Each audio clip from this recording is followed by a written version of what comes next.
Hello, have a nice day. तो भैया election खत्म हो गया, रिजल्ट आ गए और अब नई सरकार बनाने की कार्रवाई शुरू। नई सरकार तो खैर बन जाएगी और मोदी प्रधानमंत्री बन जाएंगे।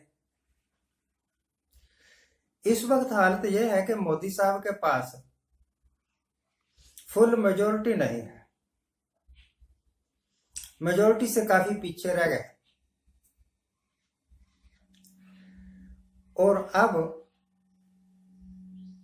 वो एक लंगड़ी सरकार के प्रधानमंत्री होंगे। एक ऐसी सरकार जिसके पास अपना पूरा बहुमत नहीं है, दूसरों के ऊपर डिपेंडेंट है,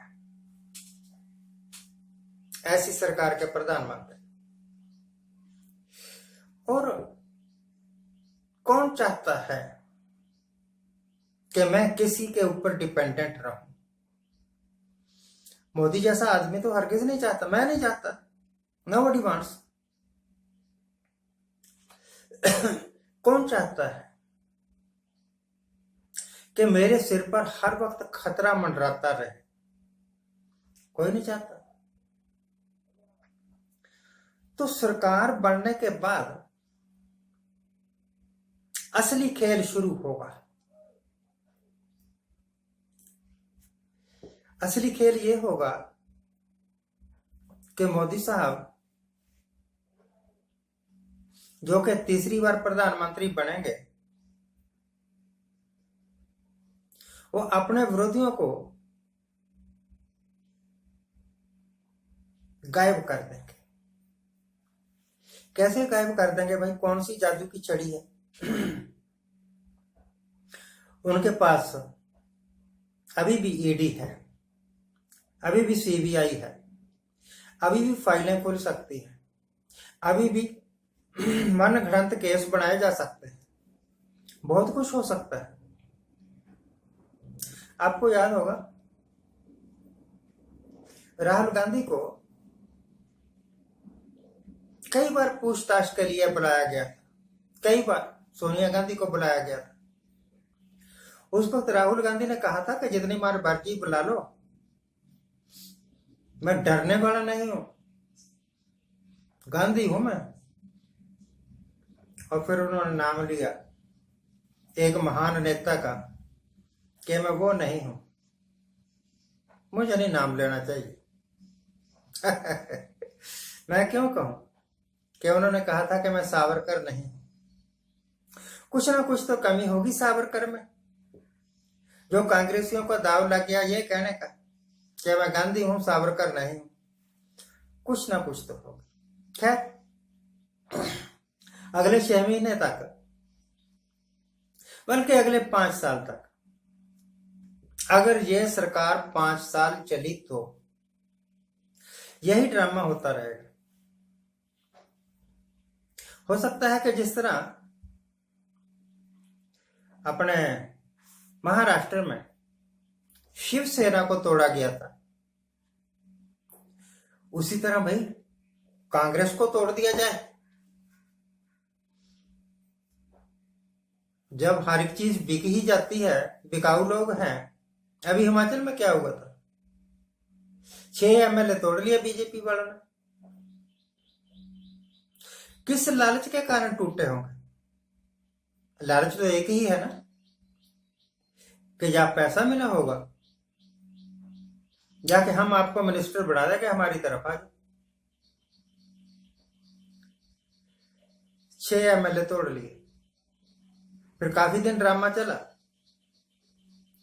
परंतु कांग्रेस सरकार को चलाने वाले लोग काफी तजर्बेकार थे। मेरे जैसा होता तब तो सरकार गई थी, उन्होंने अपनी सरकार बचा ली। री इलेक्शन में 6 तो नहीं, पर अपने 4 बंदे भी जितवा लिए, मेजोरिटी बढ़ गई। तो हो सकता है क्या होगा, यही करेंगे, यही करने वाले हैं। मोदी साहब की नजर सिर्फ इस पर होगी। वो जानते हैं कि वो नीतीश कुमार पर भरोसा नहीं कर सकते। नीतीश कुमार भरोसे के काबिल नहीं है। वो जानते हैं, मोदी साहब जानते हैं कि उनकी सरकार के टाइम ही उन्होंने ही चंद्रबाबू नायडू को भी अंदर करवाया। काफी दिन तक अंदर रहे भाई साहब। फिर कोई समझौता हुआ होगा गुपचुप, जो कि हमें नहीं दिखते, और फिर वो बाहर निकले, फिर वो इलेक्शन लड़े, फिर वो बीजेपी के साथ मिलकर इलेक्शन लड़े, फिर वो जीत गए। अच्छी खासी तादाद में उनके बंदे जीत गए। अब क्या पता नीतीश कुमार, क्या पता चंद्रबाबू नायडू कब पलटी मार जाए और सरकार गिर जाए। मोदी साहब तो कभी नहीं चाहेंगे। मेरे ख्याल 15-16 MP चंद्रबाबू नायडू के हैं और इतने ही लगभग JDU के हैं, नीतीश कुमार के हैं, यानी 30-35। अब अगर कांग्रेस के 45 MLA MP वो तोड़ लें तो एंटी डिफेक्शन लॉ भी नहीं लगेगा और उनकी स्ट्रेंथ भी बन जाएगी। और मोदी साहब अपने मन चाहे फैसले भी करते रहेंगे, जैसे कि उनकी आदत है मन चाहे फैसले करना, किसी की सलाह नहीं मानने, किसी को सलाह देने के काबिल छोड़ते ही नहीं। वो सिर्फ मैं। अभी पिछले दिन उन्होंने कहा था कि भगवान का दूत हूं मैं, भगवान ने डायरेक्ट मेरे को भेजा है। तो जिसको भगवान ने डायरेक्ट भेजा है, हरनाक्ष को भी डायरेक्ट ही भेजा था, कंस को भी डायरेक्ट ही भेजा था। मनमानिया करने लगे। आप जैसे और मेरे जैसे लोग जो है ना, उनको ठेके पर बनवाया जाता है। और मोदी साहब जैसे जो है ही भगवान के दूत, उनको बनाने में, उनको भेजने में ठेकेदार का क्या काम। वो तो डायरेक्ट इन्वेस्टमेंट है गॉड की। तो एक अल्पमत वाली सरकार पूर्ण बहुमत में आ जाए। मैं पिछले अपने एक एपिसोड में कहा था कि अगर इवन इफ मोदी साहब के 170 MP भी हुए,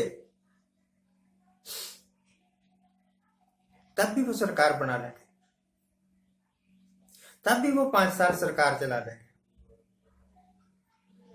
क्योंकि उनको पता है कि आदमी को अपने अधीन कैसे रखना है। उनको पता है कि आजाद उड़ते पक्षियों को पिंजरे में कैसे बंद करना है। नीतीश तो बंद होगा नहीं पिंजरे में, तो कांग्रेस वाले तो हो सकते हैं ना बहुत सारे। क्या पता कल को TMC की नेता वही पलटी मार जाए, कोई पता थोड़ा है। क्या पता कल को उद्धव ठाकरे ही पलटी मार जाए। इस तरीके से ये सरकार अस्थिर रहेगी, ये सरकार चलती रहेगी। जोड़ने तोड़ने की करामात हमेशा होती रहेगी 5 साल तक। उस वक्त तक ये अपने मर्जी के कुछ फैसले करके हमेशा वास्ते प्रधानमंत्री बने रहे, ऐसा कुछ कर लेंगे। Thank you very much for watching, keep watching. ये मेरे अपने विचार है, किसी का कुछ नहीं। Thank you.